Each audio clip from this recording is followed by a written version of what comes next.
Shalom. Baik, kita akan mempelajari pelajaran sekolah sahabat kita pada saat ini. Sebelumnya mari kita tunduk kepala dan kita berdoa. Bapa di sorga, urapi hambamu dengan kuasa Roh Kudus Tuhan, supaya boleh menyampaikan kebenaran firman Tuhan lewat pelajaran sekolah sahabat. Ampun dosa kami, dalam nama Yesus Juru Selamat kami, amin. Baik, kita sepanjang minggu ini mempelajari tentang perjanjian di Sinai.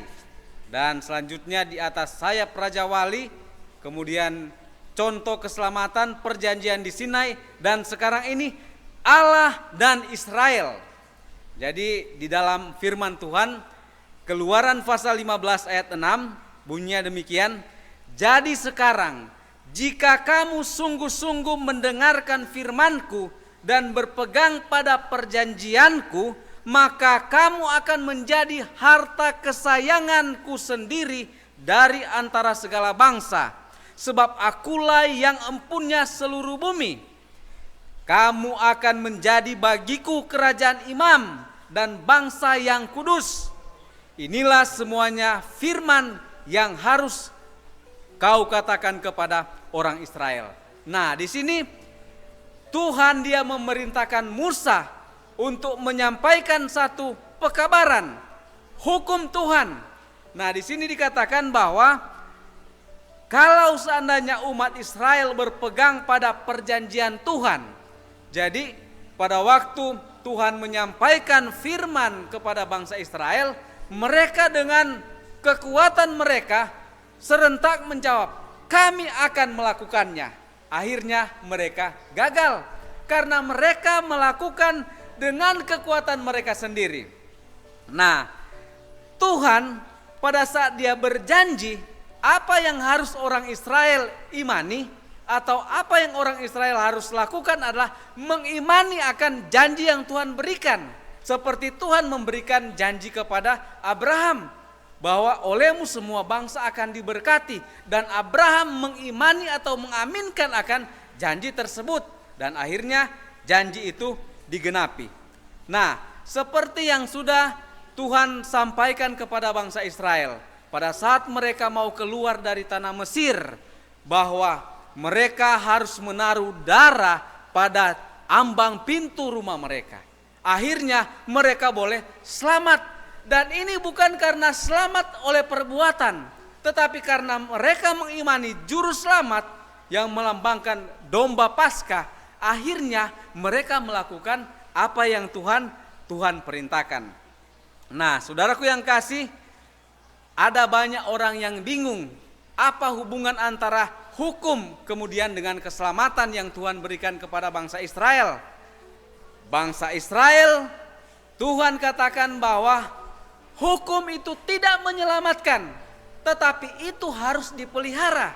Kenapa? Itu adalah karena kasih mereka kepada Tuhan. Dan dikatakan bahwa oleh 10 hukum maka orang itu mengenal dosa. Dan pada saat orang mengenal dosa, maka mereka membutuhkan Injil atau keselamatan, dan keselamatan itu hanyalah daripada Tuhan. Nah, di zaman akhir ini Tuhan bukan hanya berfirman kepada orang Israel, tetapi kepada seluruh umat manusia. Dia menyatakan kebenaran firman, dan akhirnya yang menjadi atau yang menerima sambutan itu, mereka lah yang bergabung sekarang dalam kelompok gereja Masehi Advent hari ke-7. Hamba Tuhan menyatakan dalam buku Kebahagiaan Sejati halaman 70, kita tidak mendapatkan selamat oleh karena penurutan, karena keselamatan itu sendiri adalah pemberian Allah dengan cuma-cuma yang diterima oleh karena percaya. Jadi pada saat hukum Tuhan itu diberikan, maka seharusnya kita terima, kita percaya bahwa dengan kekuatan Tuhan, maka kita bisa melakukan seluruh hukum Tuhan.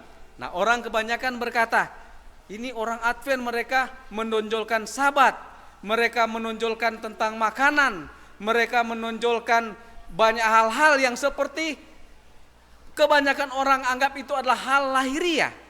Tetapi saudara, umat Tuhan, Gereja Masehi Advent hari ke-7 percaya tidak mempercayai bahwa mereka selamat oleh karena mereka memelihara hari Sabat, oleh karena mereka tidak makan haram, oleh karena mereka tidak minum kopi, minum teh, tidak merokok, bahkan ada yang menjadi vegetarian. Tidak, tetapi mereka melakukan hal ini karena mereka merasakan bahwa mereka sudah diselamatkan oleh Tuhan. Dan akibat keselamatan yang Tuhan berikan, mereka berusaha menjaga tubuh mereka supaya tetap kudus, menghormati semua perintah Tuhan, bukan dengan kekuatan mereka sendiri, tetapi karena Tuhan yang memberikan kekuatan kepada mereka sehingga mereka melakukan semua perintah Tuhan. Dan di dalam hubungan antara bangsa Israel dan Tuhan, sehubungan dengan Injil dan hukum. Injil adalah hukum yang dibukakan, tidak lebih dan tidak kurang. Dan hukum menunjuk kepada Kristus. Kemudian apa? Kristus. Ya, menunjuk pada Kristus, Kristus menunjuk kepada hukum. Jadi sebaliknya, Injil memanggil manusia untuk bertobat. Pertobatan dari apa? Dari dosa. Apa dosa itu? Itu adalah pelanggaran hukum. Karena itu Injil memanggil manusia kembali kepada ketuhanan, kembali kepada kepatuhan terhadap hukum Allah. Saudaraku yang kasih, hukum sekali lagi tidak menyelamatkan. Hukum itu menyatakan bahwa orang itu dia berdosa. Dan pada saat orang itu berdosa, maka dia membutuhkan Injil, keselamatan hanya lewat Yesus. Dan akibatnya hubungan pribadi antara Tuhan dengan manusia itu adalah dia menuruti hukum-hukum Tuhan dengan kasih yang Tuhan berikan kepada kita. Kalau kita menyingkirkan hukum, maka kita tidak mengetahui apa itu dosa.